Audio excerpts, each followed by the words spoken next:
Bonjour à tous, nouvelle petite vidéo sur ma chaîne YouTube. Et là, on va voir un usage un petit peu spécial de Prusa Slicer. Alors, Prusa Slicer, euh, je ne vais pas le présenter entièrement, hein, c'est un des meilleurs slicers qu'on ait actuellement pour faire de l'impression 3D. Pour ceux qui connaissent pas du tout, ça permet de quoi? Ça permet de trancher, hein, on appelle ça aussi un trancheur en français. Ça permet de trancher une pièce pour pouvoir faire de l'impression 3D à partir d'une pièce STL ou OBJ par exemple. Donc là, je ne vais pas vous montrer comment on s'en sert pour... voilà, de toute façon, dans ma démonstration, vous allez voir à un moment un tranchage. Non, là, ce que je veux faire, c'est vous montrer un usage un peu détourné de Prusa Slicer pour créer une pièce simple à partir de petites primitives et d'enlever ou de rajouter de la matière. Donc ça, je vais vous montrer comment on fait. Et là, je vous mets en incrustation un exemple de ce que j'ai pu faire avec. Donc là, vous avez en fait un petit pot de peinture.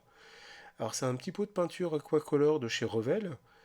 Alors pour ceux qui connaissent, hein, il y a certaines maquettes Revel qui sont vendues avec des petits pots, des petits échantillons de peinture, donc qui suffisent amplement, hein, quand on sait bien s'en servir pour peindre une partie des pièces d'une maquette. Le problème, c'est que le pot est petit.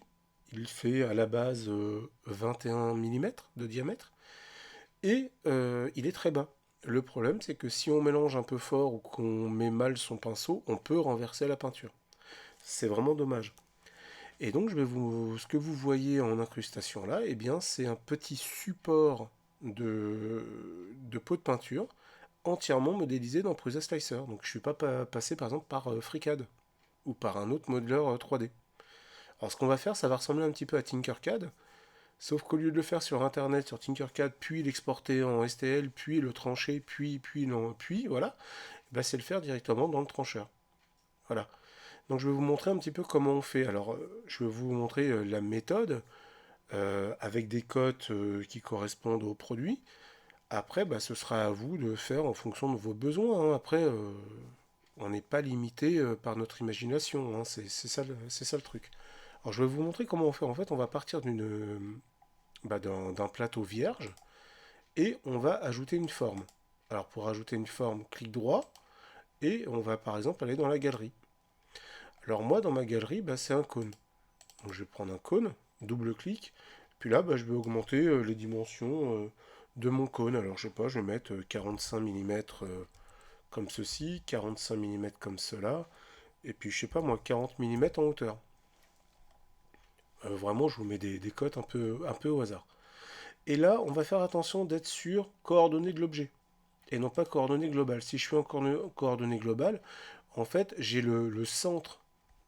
Est-ce qu'on peut vraiment parler d'un centre? En fait c'est le centre de gravité de cet objet qui est placé à 117,5 sur 117,5 sur 20 de haut au niveau de mon plateau.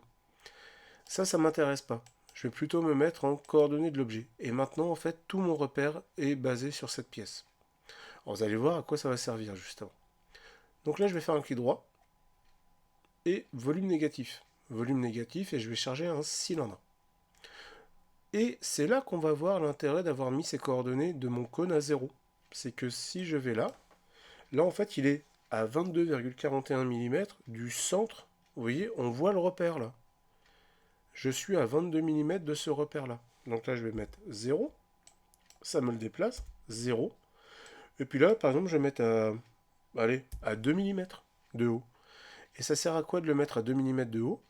Eh bien, ça veut dire que j'aurai un fond de 2 mm. En fait, mon cône, il est décalé à 2 mm. Par contre, je vois que mon cône est trop bas. Donc je vais mettre, allez, 30.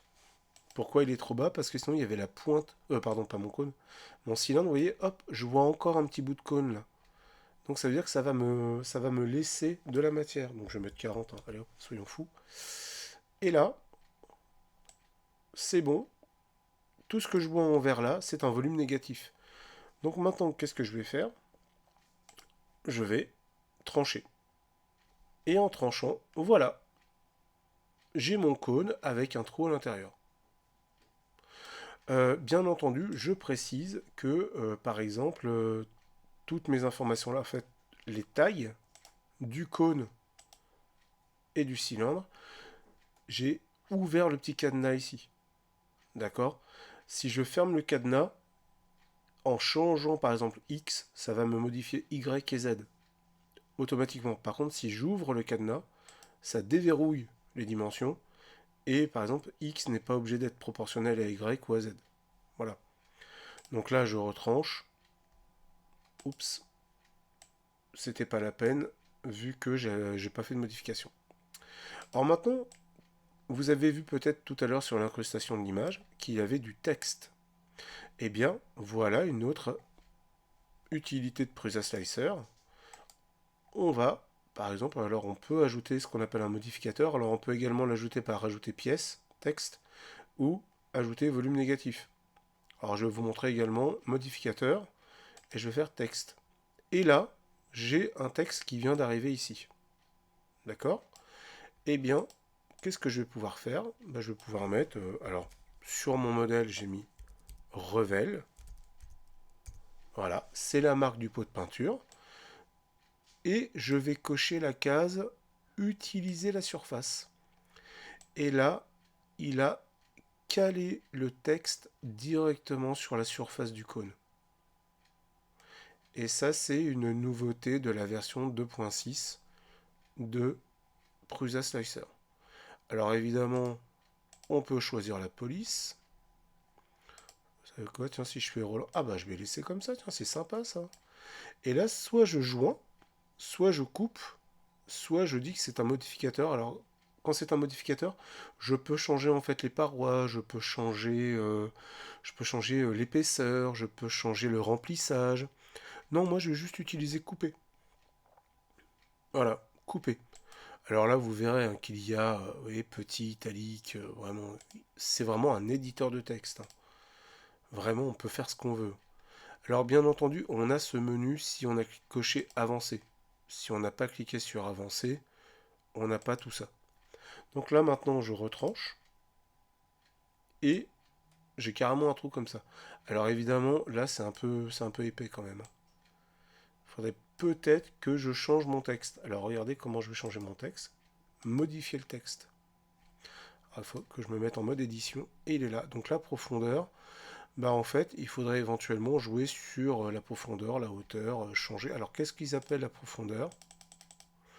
On va voir ce que c'est. Tiens, on va changer, on va mettre 3 ou 2 et on va faire trancher.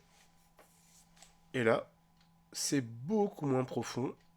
On a encore un peu de matière. On peut même se dire que c'est encore un peu profond parce que ça risque de nous faire des petits trucs un peu bizarres. Donc je vais mettre, allez, on va mettre 0,5. C'est pas mal ça. Et voilà, j'ai bien mon texte qui va être en relief, creusé, directement sur la surface. Et là, je sais que c'est un pot pour peinture Revel. Et puis comme d'habitude, hein, il suffit d'aller trancher. Donc moi j'ai mis quoi comme remplissage? Je vais vous montrer. Hop, je suis en mode éclair. Voilà, je vous montre. Alors s'il m'a gardé mes paramètres, hein, bien sûr. Voilà, voilà, je suis en mode éclair. Ce qui me permet d'économiser énormément de matière à l'intérieur. Et ça, clairement, ça tient. Hein. Ça tient parfaitement. Voilà. Alors c'est pas exactement la même chose que je vous ai mis en incrustation tout à l'heure, parce que là je l'ai refait devant vous pour vous montrer comment j'avais fait. Mais voilà, ça permet de faire des choses absolument bluffantes. Si j'avais voulu faire ça sur FreeCAD, j'aurais passé un peu de temps par exemple. Là, ça se fait tout seul, c'est directement dans le logiciel. Je ne suis pas sorti du tout du logiciel. D'accord? Alors, autre exemple que je vous mets en incrustation là maintenant, c'est à partir d'une pyramide, mais à base carrée. Là, je vais vous montrer tout de suite. Hop, je vous montre le fichier. Alors, ça s'appelle, voilà, c'est trombone. J'ignore ça. Ignorer, voilà. Et là, je charge un autre fichier, hop, qui est comme ça. D'accord? Donc c'est quoi? C'est une pyramide à base carrée avec un cube à l'intérieur qui va être en fait un volume négatif. Et ici un texte. Alors là j'ai choisi la police Star Trek parce que je l'avais téléchargé du site d'Afont.